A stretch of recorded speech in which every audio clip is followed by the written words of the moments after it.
자율신경은 조금 있어, 걔다. 아 그래. 자율 반사신경은 조금 있는 거야. 아메바 수준이구나. 아메바 수준. 상 보는 거 아니야? 그럼 CCTV가 이제 이 범죄를 저지를 상이네 이러면서.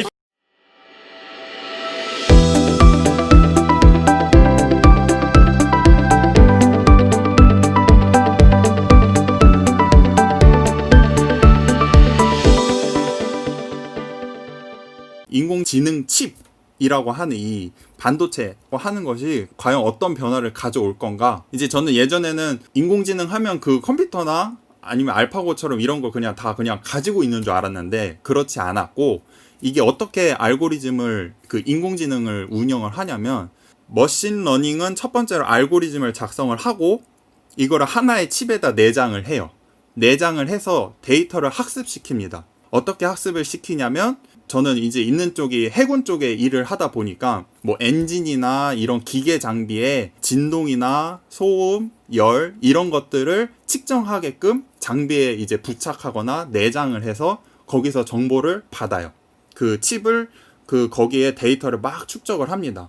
그러면 그 축적한 칩을 빼서 슈퍼컴퓨터에다 집어다 넣고 이 슈퍼컴퓨팅을 통해서 학습한 자료들을 분석을 해서 알고리즘을 다시 이제 수정 반영을 합니다. 그러다 보니까 별도의 머신러닝을 하는 과정이 하나가 따로 필요하고, 두 번째는 이런 데이터를 처리할 수 있는 기반을 또 가지고 있어야 되고, 그래서 슈퍼컴퓨터에서 데이터를 분석하고 알고리즘을 수정을 한 걸 다시 또 머신에다 가져다 붙여야 되는, 그러니까 이제 이 과정들이 단락이 되어 있죠. 하나의 칩이 데이터도 받아들이고 스스로 알고리즘도 수정하고 다시 머신에다가 환류, 피드백을 주는 게 아니고 이 칩들이 이동을 해야 돼요. 내가 배우는 장소 따로 있고 와서 수정하는 장소 따로 있고 다시 또 현장에 또 가져다 붙여야 되고. 그 칩이 무슨 칩이에요? 무슨 칩이에요? 어떤 칩이냐고요? 예. 네. 저도 칩의 종류는 잘은 모르는데 뭐라고 써 있을 거잖아. 회사 이름이나 뭐나. 주식 사시려고. 근데 그런 게 저는 잘은 모르겠는데 뭐 CPU나 이런 것들 아닐까요? 그냥 단순 그치. 단순하게. 오케이, 그냥 이제 인텔로 저희 칩시다. 네. 알고 네. 싶은 건 회사 이름. 저희 회사가 그 넣으려고? 특정 제품을 쓰는 게 아니고 이제 국가 사업을 하면서 이제 개발을 그런 쪽으로 하고 있는 부분들이 또 있어서 또 한 번도 그거를 생각을 해본 적은 없는 것 같아요. 뭐 시스템 반도체로 퉁쳐지지 않을까요? 디램은 아닐 것 같고. 그런 스타일인 거지. 그렇죠. 왜 요새 인터넷 이런 데 보면 일반 공장을 스마트 공장으로 만들어줍니다. 이런 것들이 있어. 그러니까 그 맞아요. 아까 왜냐면 떼었다 붙였다라고 하잖아. 그 정도라고 하면은 이제 보통 납땜을 바로 하는 게 아니고 소켓에다가 이제 넣었다 뺐다 할 건데, 아니면 요새 자석식으로 붙이더라고. 그 정도라고 그쵸, 하면 그쵸. 무진장 성능이 높은 고가의 칩일 거다라는 생각이 들어서 물어본 거야. 또 외국에는 보면 그렇게 기계에다 설치를 하고 아예 그 와이파이나 이렇게 클라우드에 업로드하는 식으로 데이터를 주고받는다고도 하는 그런 것들도 있더라고. 기계에 설치하는 건 거의 다 센싱일 거예요. 데이터 아니 수집. 그건 아까 데이터를 이제 여기 수집하는. 그 상수님이 이야기한 것처럼 그 기계를 분석하는 거더라고. 그러니까 센싱보다 전식해가지고 그 전송한 그치, 데이터를 그치. 분석해서 어디다 올리는 애가 종합해서 올리는 애가 있는 거지. 그러다 보니까 과거에는 아까 같이 이제 우리가 지금 방금 얘기한 클라우드 서비스도 할 수 있어야 되고 분석도 하고 데이터도 수집하고 해야 되니까 전력 소모가 엄청나게 컸었어요, 과거에는.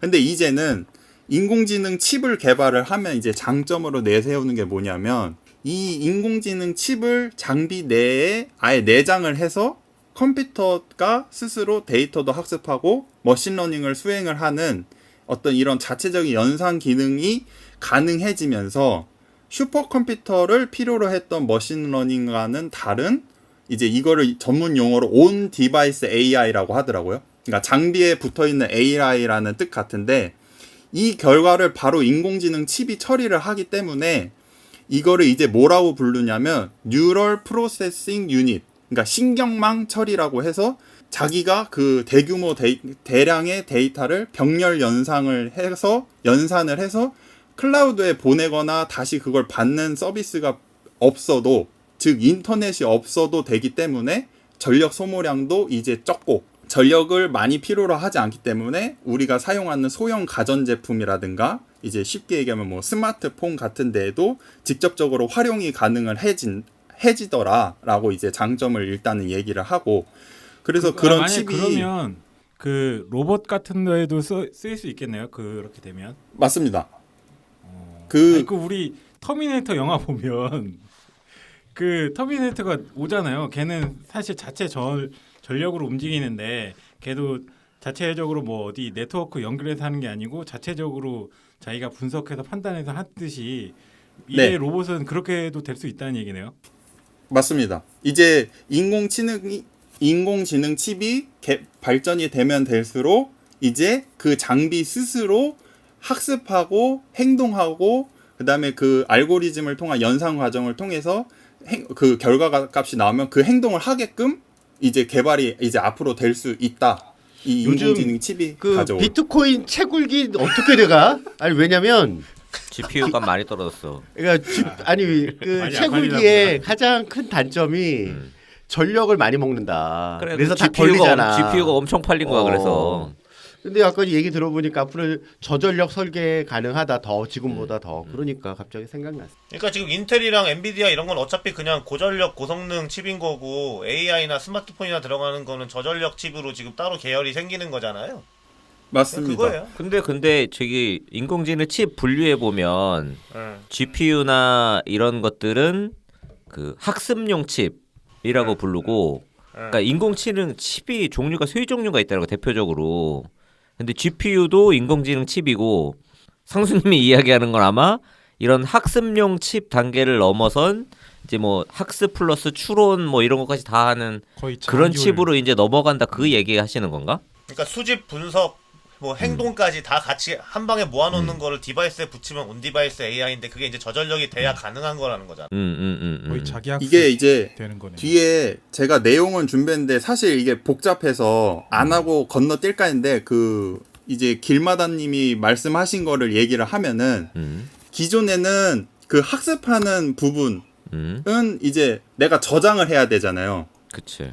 그래서 메모리 역할을 하는 램이 하나가 있어야 되고 그 다음에 알고리즘을 갖고 그거를 연산을 해서 내가 액션을 취해야 되는 칩은 이제 로직이잖아요. 연산하는 과정. 근데 이 두 개 칩을 지금까지 이렇게 평면으로 놨다고 하더라고요. 그러니까 칩의 크기가 큰 거예요. 근데 우리 스마트폰에는 되게 작은 칩 공간이 그렇게 크지가 않으니까 이게 못 들어갔는데 겹쳐? 예, 겹층을 한다는 이거를 거예요, 이제. 삼성의 X큐브라는 칩은 이 여러 개의 칩을 위에다 쌓는 거예요. 그러니까 면적 자체가 줄어들게 돼서 이제 작은 면적에도 이 칩을 내장을 할 수 있게 되면서 이거를 적층을 해서 칩 면적은 줄이고 그 다음에 여기에 고용량 메모리 솔루션을 장착을 할 수 있어가지고 고객의 설계 자유도를 높일 수 있다라고 이렇게 이제 그 설명서에는 나와 있더라고요. 그러다 보니까 이제 칩을 면적이 줄어들으니까 신호를 전송하는 이 경로도 줄어들고 그래서 경로가 최소화되니까 데이터 처리 속도도 극대화되고 그래서 이 시스템 반도체를 요구하는 스마트폰이나 우리 웨어러블 뭐 애플 와치나 기어 같은 거에도 이 칩을 사용을 함으로써 이제 활용도가 높아졌는데 이제 그 전력 소모량이 적다라고 얘기하는 거를 제가 찾아보니까 이 칩을 이렇게 적층을 하고 나서 이거를 어떻게 이어주냐면 서로 전력이 통해야 되잖아요.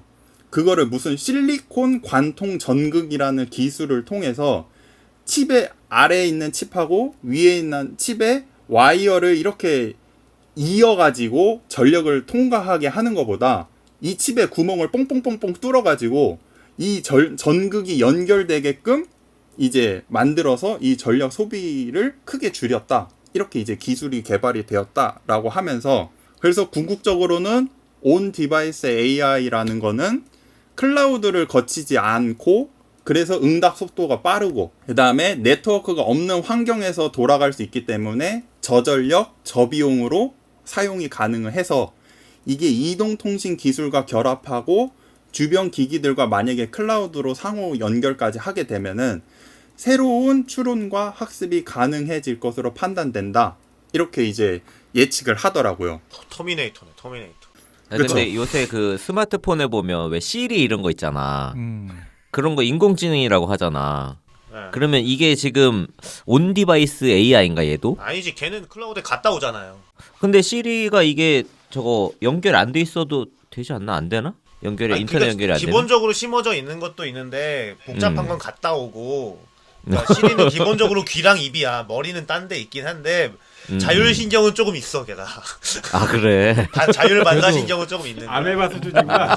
아메바 수준. 아니 내가 지난 8월달에 CCTV 업체를 한번 갔었어. 근데 지금 CCTV가 어디까지 지금 발전이 됐나라는 거를 좀 그 연구원한테 물어봤더니 CCTV 원래 기본적으로 디텍터 그냥 검색하는 그치. 검출하는 정도 수준인데 그게 이제 분석 애널리스트까지 왔다는 거야. 초기 단계가 뭐냐면 화면을 분석하는. 화면을 분석을 하는 거야. 사람인데 남자다 여자다 키가 크다 작다 자동차인데 승용차다 트럭이다 라는 정도까지는 현재 와 있다라고 하더라고. 어떤 행동을 분석하는 거는. 그러니까 아까 지금 만수가 얘기한 것처럼 아까 뭐 시리 얘기했는데 중앙에서 그걸 다 처리하려면 부하가 너무 많이 걸리는 그치, 거야. 그치. CCTV도 예를 들어 되게 많은 데를 그쵸. 선취한 경우에 그래서 부하를 줄이기 위해서 각 CCTV 그 후단에다가 분석 처리할 수 있는 회로를 다 집어넣는 거야. 칩을 넣어서. 근데 이제 그게 앞으로 더 발전이 되면